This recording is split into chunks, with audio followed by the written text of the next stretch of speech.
What is going on, guys? DBG here, and in this video I am going to be talking about why you do not need to spend money on NBA 2K20 My Team. So this is something that it's a video I just wanted to make because I still get comments being like it's a scam, My Team's a scam, there's no way of playing it forces you to pay money. Unless you put in money, you've got absolutely no chance. And to be honest, there is somewhat of a reason for that, obviously, because packs are in the game and some of the highest rated cards are in packs. But like, one thing the 2K have done this year, and they did it last year as well, is make it so that grinding the game is equally as rewarding as opening packs.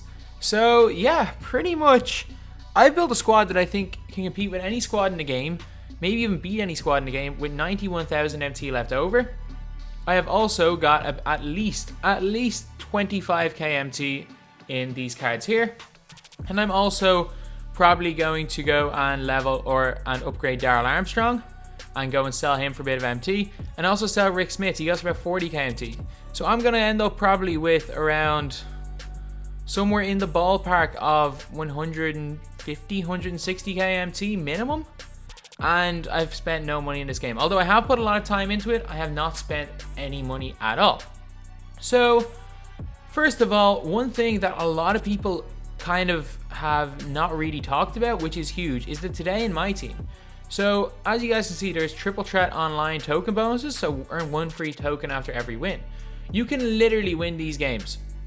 With the way these games are played, if you can hit your jump shots, you can win these games go screen to screen probably 6 minutes. So you can play 10 of these games an hour. So that's 10 tokens every single hour. So if you go and play two games, you've got 20 tokens.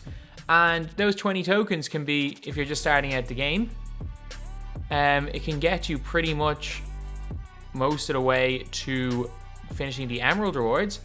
And then after that, if you get another 20 tokens till the Emeralds finish, if you want to play 2 more hours, go on to the Sapphire Rewards. And the Sapphire Rewards is where you can pick up Rayful of Friends. And you can also pick up Mirasan and Robert Pack, and those 3 guys are as good as almost any cards in the game. So it is just kind of crazy that just even 2 hours of playing, or even 4 hours of playing, and suddenly you've got a lot of the really good cards in My Team. So that is one thing that a lot of people are not really talking about. And also, the rewards for Domination are incredible. So Domination is a grind. Don't get me wrong, it is a grind. I have not finished a Domination since NBA 2K17, and I will never finish a Domination.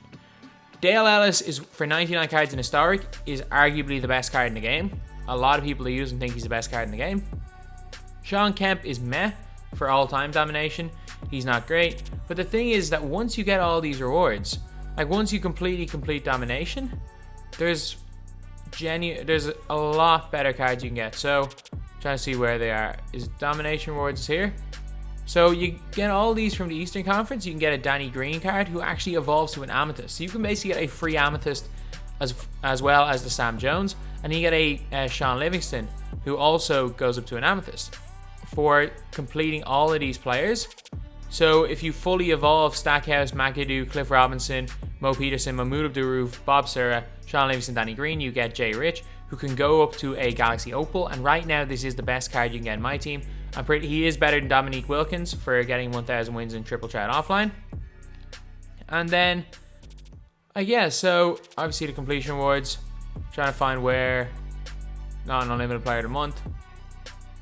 Where are the likes of Bob McAdoo and stuff? Are they surely they aren't in Diamond Rewards, are they? No, they should be in Domination Rewards. But yeah, so all these cards here, the Livingston, Bob Sura. Bob Sura is for completing Historic Domination. I know where it is. It's in Historic Uniform. It's in the Uniform Rewards. That's where they are. So for these, you get Bob Sura. For these, you get Mahmoud Abdul-Rauf. And for these ones, you get Mo Peterson and Cliff Robinson. Mo Peterson is the only player with 2 positions the exact same as of right now. The exact same primary and secondary position. Cliff Robinson's a really good card as well.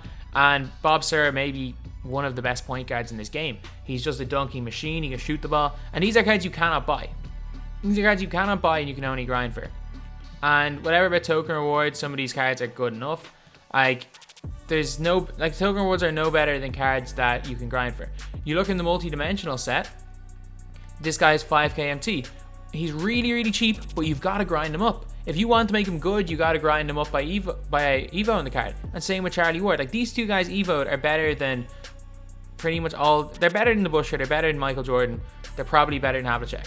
Like, I use Ward and Armstrong more than I use any of those cards on my PC lineup, where I have this set completely completed for J.R. Smith. And yes, J.R. Smith's good. He is not the be-all and end-all, because if you go to single player triple threat, which I'll go on to later, you can get this guy right here. You can get Desmond Mason, who is literally J.R. Smith. They're the same card, except once he goes to a diamond, I actually think Mason's a better card. So there's so many things in this game, great cards in this game you can get without paying. But it will take time. So you're not just going to get great cards by doing nothing, and that defeats the purpose of video games. You've got to kind of grind for a squad. So triple threat. Like, I've played a good amount of this game, not an incredible amount. Like, these games take 4 minutes.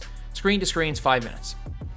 So 162 wins. I still have played about 10 hours of this to get to 165 wins. So I have played a lot of this game mode. But like, at 15 wins, you get a Gerald Green Sapphire, who you can Evo to Ruby, who becomes incredible. Those 15 wins is an hour and a half of playing. It takes about 2 hours to Evo Gerald Green, and Gerald Green is an unbelievable card.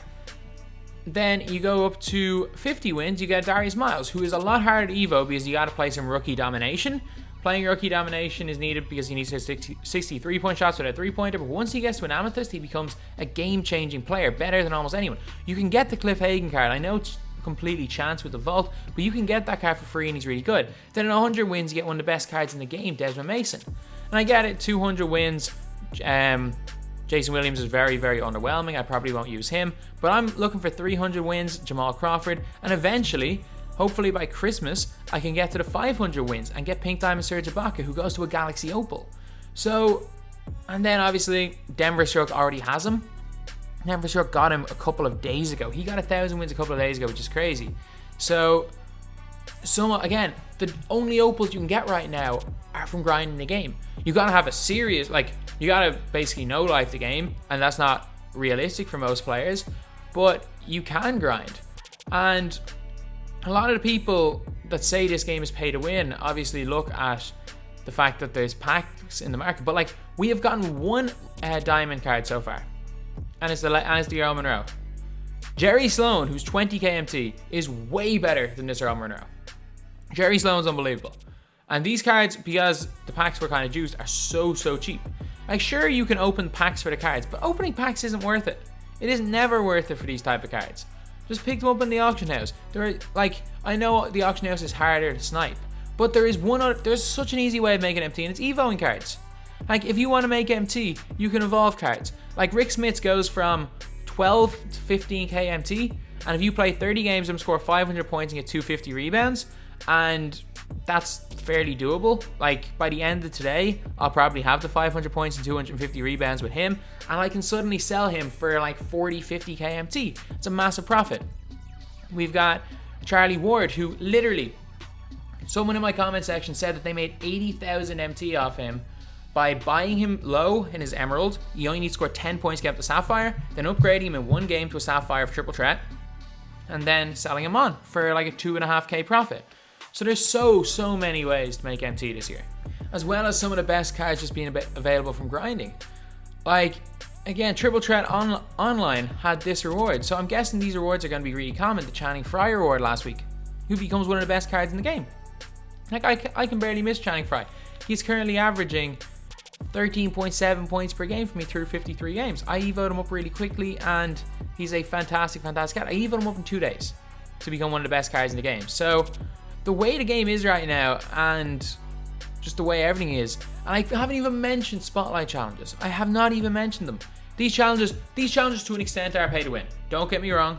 Do not get me wrong. You need MT to play these challenges, because the final challenge involves you need to have the 2 amethysts. So it's not great, but again, you do get your Evo Dwayne Wade card, which is really good.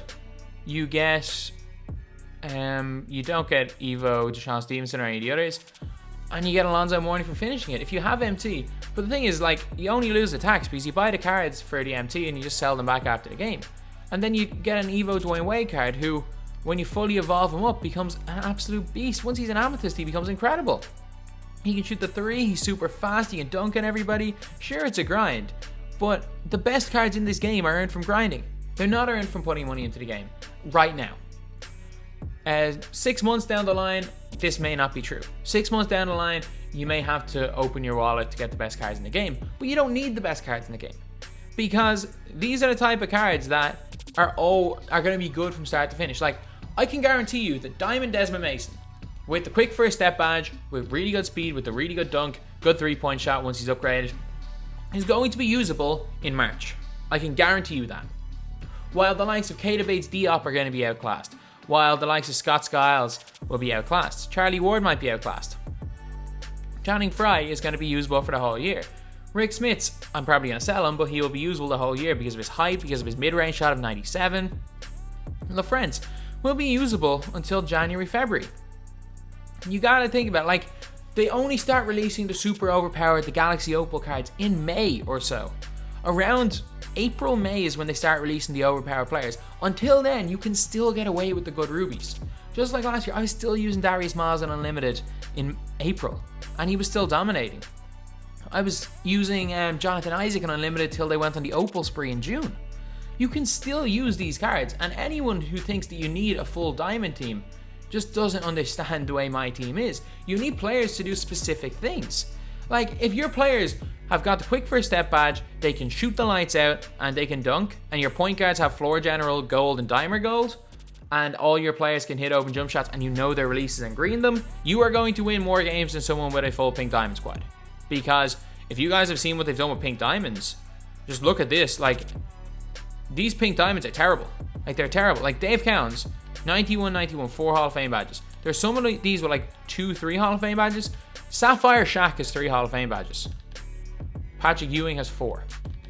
Like, no Hall of Fame badge for Spencer Haywood. Sapphire Terrence Ferguson has 2. They have nerfed the hell out of all these. Even the Diamond Earl Monroe is nerfed. So, the best cards in this game are from grinding. I think I've said that about 15 times this video. This is 12 minutes of me just almost like a public service announcement and a bit of a rant. You do not need to spend money on this game. Trust me, it is not pay to win. It is 100% this year, right now. It may change, but right now, this game is not pay to win. It might be pay to have a little bit of an advantage, or pay to not have to grind, which is, you can't just have all the best cards for nothing. You either have to grind or pay. It's one or the other. And this year, 2K grinding is a much more beneficial way of getting cards than paying. Anyway, that's the video. Thank you guys for watching. Please like, comment, and subscribe.